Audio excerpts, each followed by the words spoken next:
ఆంధ్రప్రదేశ్ ఉప ముఖ్యమంత్రి జనసేన పార్టీ అధ్యక్షుడు పవన్ కళ్యాణ్ తెలంగాణ పర్యటన ఇప్పుడు రాజకీయ వర్గాల్లో ఆసక్తికర చర్చకు దారితీస్తుంది. ఢిల్లీలో కీలక సమావేశం ముగిసిన వెంటనే హైదరాబాద్, వరంగల్, సూర్యాపేట ప్రాంతాల్లో పవన్ కళ్యాణ్ పర్యటించడం కేవలం వ్యక్తిగత లేదా ఆధ్యాత్మిక కార్యక్రమాల కోసమేనా, లేక తెలంగాణ రాజకీయాల్లో జనసేన కొత్త అడుగులకు ఇది సంకేతమా అనే ప్రశ్నలు వినిపిస్తున్నాయి.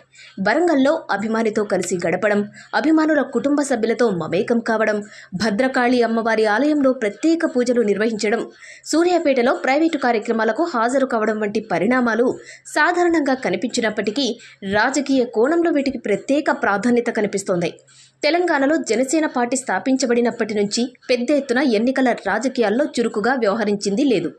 కొన్ని ఎన్నికల్లో పోటీ చేసినా పార్టీ సంస్థాగత బలం ఆశించిన స్థాయిలో పెరగలేదు. అయితే ఆంధ్రప్రదేశ్లో అధికారంలో భాగస్వామి అయిన తర్వాత జనసేన రాజకీయ ప్రాధాన్యత గణనీయంగా పెరిగింది.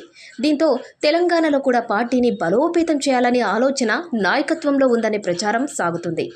ముఖ్యంగా యువతలో, పవన్ కళ్యాణ్ అభిమానుల్లో తెలంగాణలో ఇప్పటికీ గణనీయమైన మద్దతు ఉంది. సినిమా అభిమాన సంఘాలు, జనసేన కార్యకర్తలు, సోషల్ మీడియా వేదికలపై చురుకుగా ఉండే యువత పార్టీ విస్తరణ కోసం ఎదురుచూస్తున్నట్లు కనిపిస్తోంది. ఈ నేపథ్యంలో పవన్ తెలంగాణ పర్యటన మరింత ప్రాధాన్యతను సంతరించుకుంది. ఇక మరో కీలక అంశం తెలంగాణలో తెలుగుదేశం పార్టీ పరిస్థితి.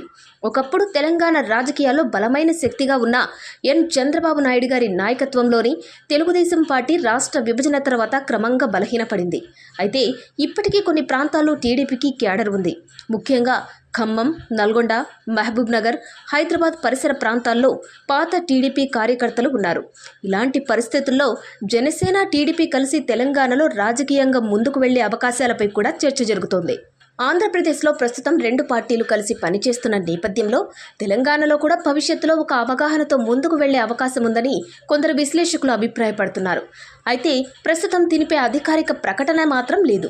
తెలంగాణలో పోటీ చేయాలా, ఎంత మేరకు చేయాలి, స్వతంత్రంగా వెళ్లాలా లేక మిత్రపక్షాలతో కలిసి వెళ్లాలా అనే అంశాలపై జనసేన ఇంకా స్పష్టమైన నిర్ణయం తీసుకోలేదు. అలాగే టీడీపీ కూడా తెలంగాణలో పునర్నిర్మాణ దశలోనే ఉంది.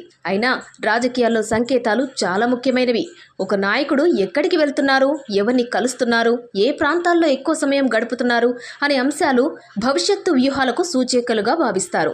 ఆ కోణంలో చూస్తే పవన్ కళ్యాణ్ తెలంగాణ పర్యటన రాజకీయ చర్చలకు తావిస్తోంది. మరోవైపు తెలంగాణలో ప్రస్తుతం ప్రధాన పోటీ భారత రాష్ట్ర సమితి, Indian national Congress, Bharatiya Janata party మధ్య కొనసాగుతుంది. ఈ పరిస్థితుల్లో జనసేన, టీడీపీ కూటమి రంగంలోకి వస్తే కొన్ని పట్టణ ప్రాంతాల్లో యువతలో ఆంధ్ర మూలాలు ఉన్న ఓటర్లలో ప్రభావం చూపే అవకాశం ఉందని రాజకీయ పరిశీలకులు భావిస్తున్నారు.